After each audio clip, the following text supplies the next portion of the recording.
Today we are here to celebrate Bernie Wrightson with a look back from the year. From which year? Yeah. Hi.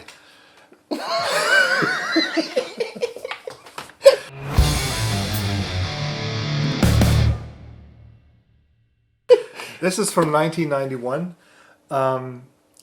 and A Look Back was a Bernie Wrightson art book, as far as I recall, that was published much earlier, but was out of print, and so they did a re-edition, a new version back then in the 90s, just because it was such a legendary. Oh, the Frankenstein postcards. Huh. That's where they were. So they basically did a rerun of it,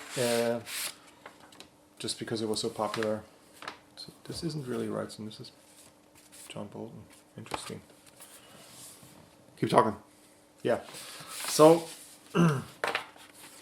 and since I wasn't collecting books at the time when the original one came out, and I had no idea, and I heard about it at some point, and I couldn't get one, I was really happy about the reissuing, the republication of A Look Back.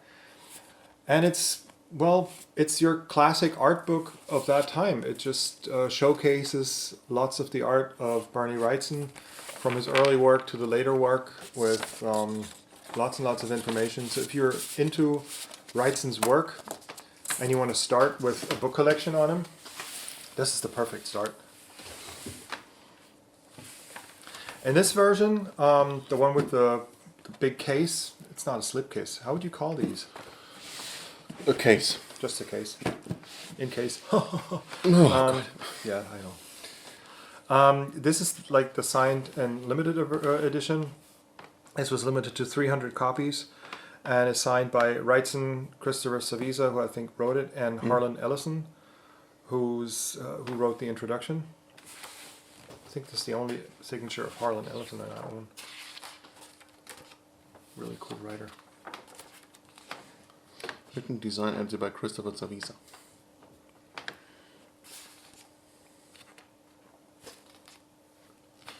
Should I sign the books that I make? I think so. I've been asked plenty of times, but I always said no. It's kind of weird. I just can't handle it. By the way, this is another thing that I liked about this.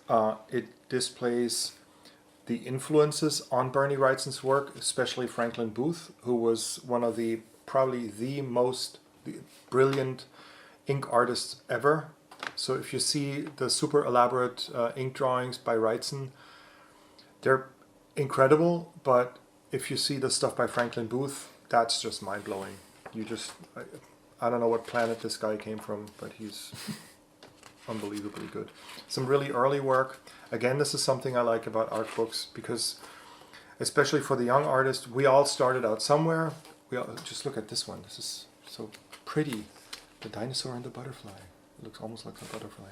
That's not a butterfly. I know, but it has this butterfly vibe to it. But we all started out somewhere, so maybe from the perspective today, the stuff you painted as a kid or as a young adult looks terrible, but this is just the path you take. And this book displays a lot of this. So there's no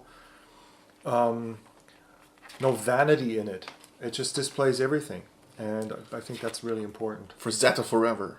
Yeah, he was a huge fanboy.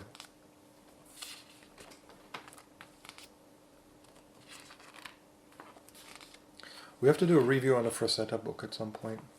I'd love to. You got a lot of this stuff? I have a few Frazetta books.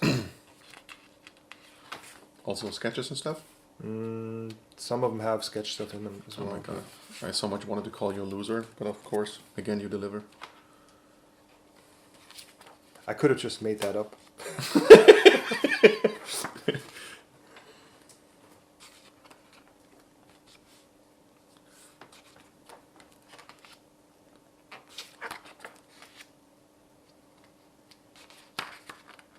Do you dare enter the house of mystery? Mystery. Yeah, I mean, things like this, illustrations like this, the shadow is just so iconic by Wrightson. Do you remember the movie?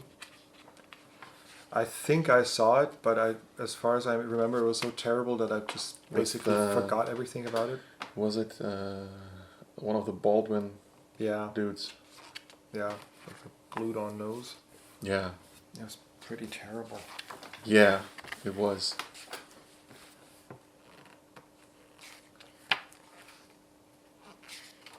Wow. Yeah. This is from '73, so the good old stuff.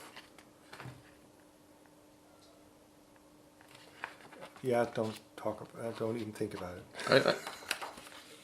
I don't do anything. Yeah. I know what's going on in your Nope, brain. you don't. You're a sick puppy. Excuse me?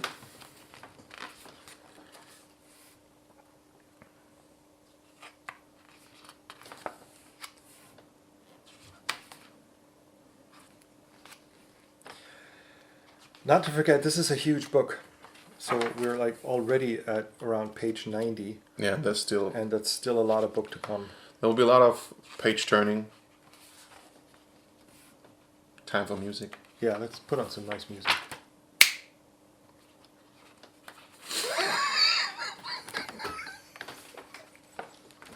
I always wanted to do shit like that, man. I was like... And then in post you're just like...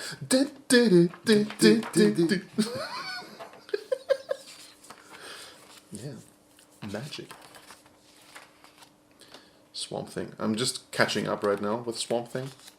Oh. Yeah.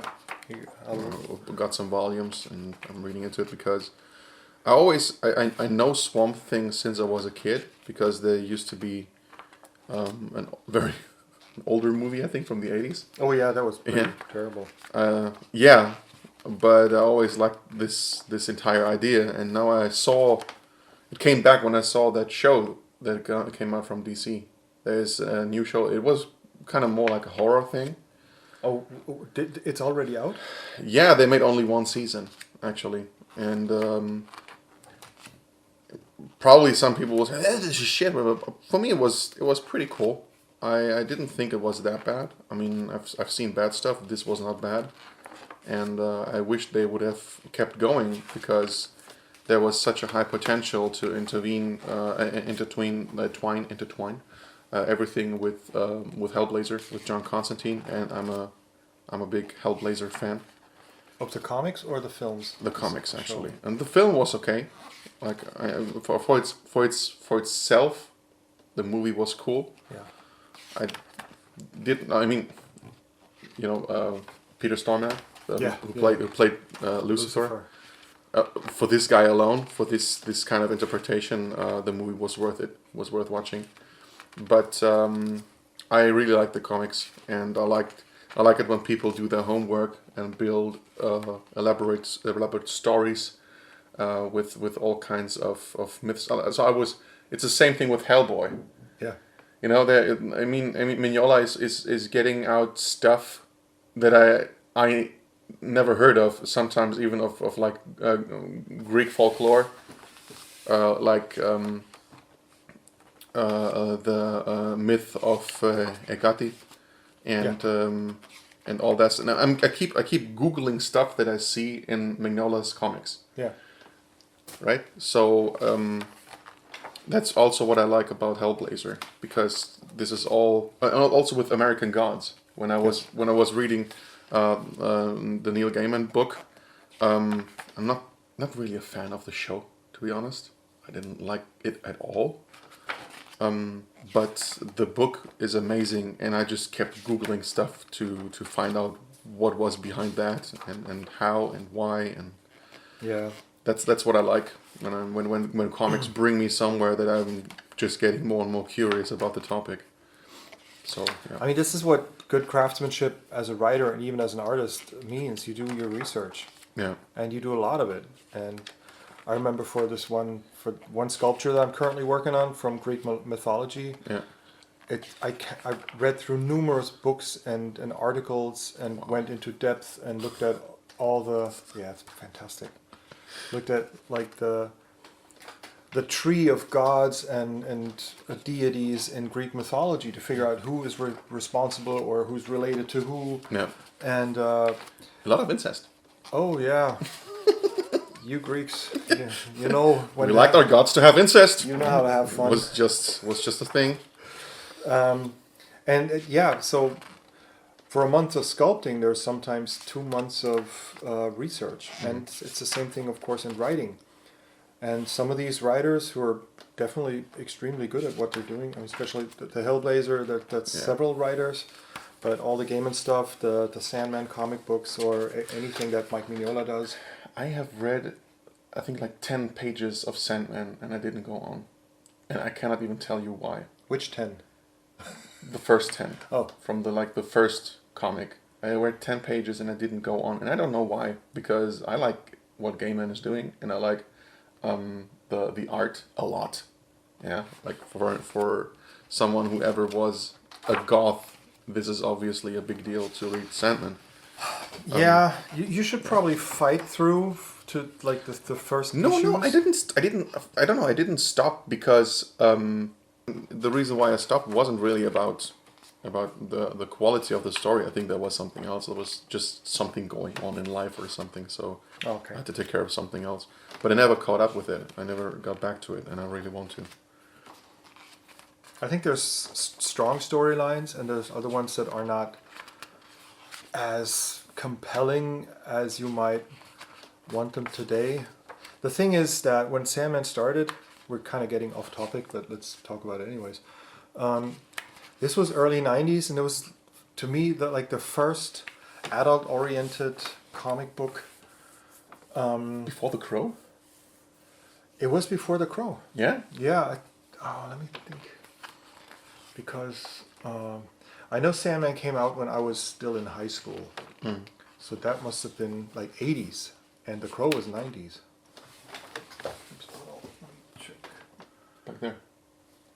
Oh, you went. I thought you wanted to check The Crow. When, Back doing some knuckle downs lonesome. Ugh. Yuck. The Siegfried.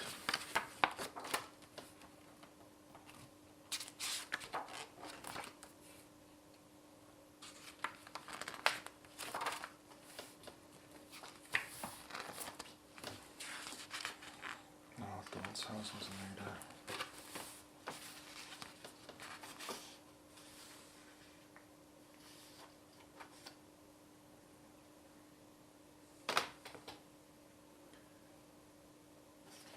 Yeah, that was 89.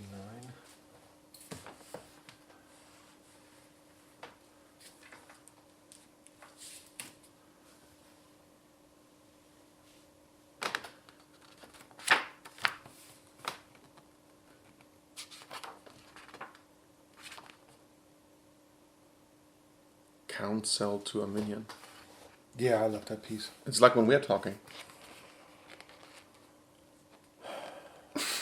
Nice try, homie. Nice try. Anyways, so the different storylines when Sandman started, I was like the first of its kind, and then because it became so successful, I think there was a certain run of creativity. The thing is that Karen Berger, who was editor at DC at that time,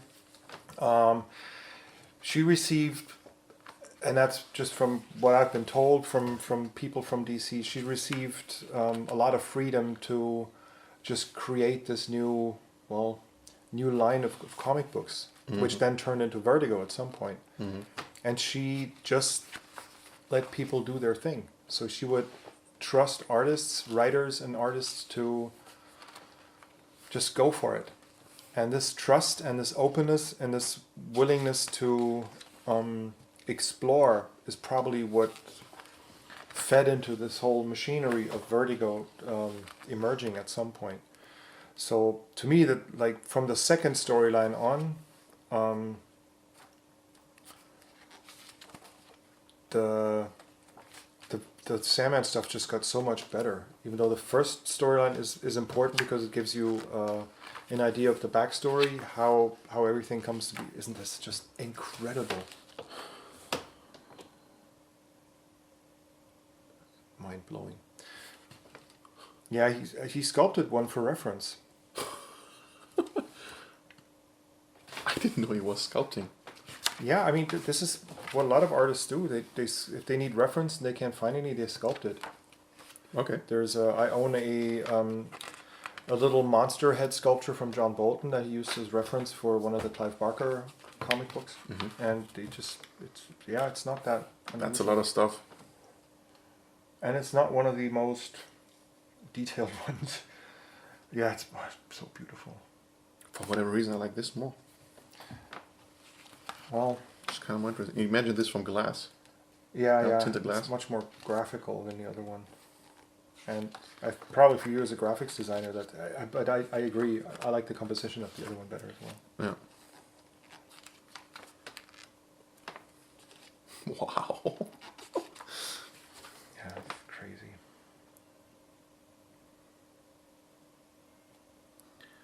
Yeah.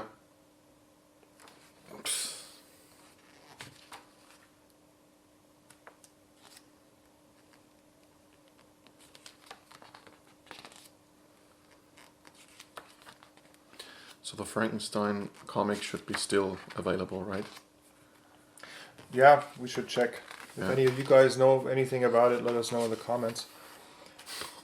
Yes, this is... And I think this wasn't even published, so the one in the book is a different one.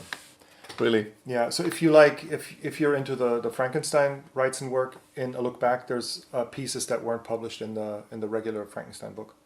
I think this was rejected, and this was swapped for another one where he looks over his arm. I think it's part of the postcards.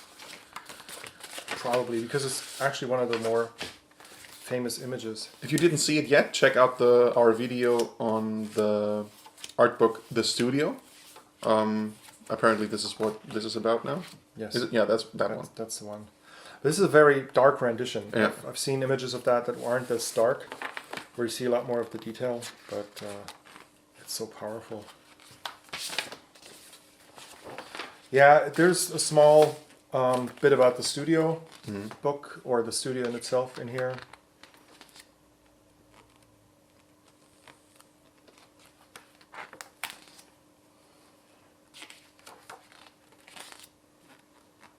There's a lot of new art about dinosaurs going on, since they're starting to paint them with more fat on their body and with more like feathers and stuff like that. Apparently there's something like a renaissance in depictions of dinosaurs right now. Well, I'd be curious to see how this bleeds into the sculpting of dinosaurs. Yeah, more and more friends of mine are getting jobs for that, and it's really interesting for school books and stuff like that. Yeah.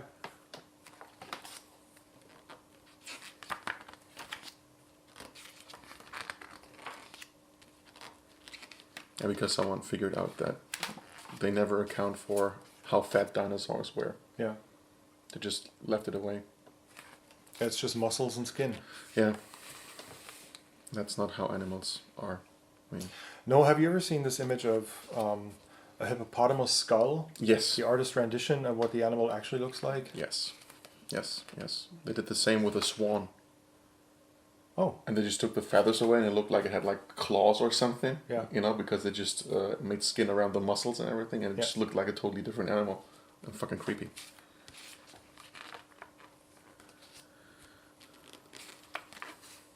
Captain Stern and the Space Pirates. Hell yeah. I think in the 90s there was an animated film called Heavy Metal, I think. Yeah. Yeah. And then there was another one. So Heavy Metal was very Frazetta-esque, and then there was another one that's more like an anthology of stories, and there's one where Wrightson did the art direction or the concept design for. That one's pretty funny. 360 pages of awesomeness. If you can get your hands on this volume, I think you should. I'm gonna try and get my hands on one of these, if they are still available, used or whatever. I'm pretty sure that there's the paperback version of this is also easily available at some point. Okay. The problem with these limited ones, if you start collecting books, it's easier to get them when they're about to come out, or when they're about to be released. But if you want to try to get really older ones, that's sometimes getting very difficult, and of course, in some cases the prices just go up astronomically. So I bought this when it came out. But with the old ones, if you just can't get in, just want to look at the artwork, get the paperback version or the regular hardcover. But you know, as you know how it is. Sometimes you collect things, you want the special version, or you want it signed for whatever reason. And back when I started collecting, I was always into the limited versions. Now I don't really care that much anymore, so I don't have to get it signed. I'll just get the book as it is. But of course, there are book versions of artists that are only available in like very hard to get limited editions. Yeah. We'll talk about this at some other point. The design of the book and the case and everything, I mean, it shows that it is from another time. Yeah. But everything else is in it's top production. Like the materials are really good. The paper is excellent. Again, not a fan of the dust jacket, but I'm not gonna ramble on that. That's just me. But everything fits really well. There's no issues with anything. It's well crafted. Everything really to just protect the book as good as possible, and this is amazing. Again, and it's 30 years old, so yeah, and it's been read and loved and used a lot. So you might not you see this because you see it as a video, but it really is in a top condition. And if you saw some of the books of Erik, you know that this means a lot.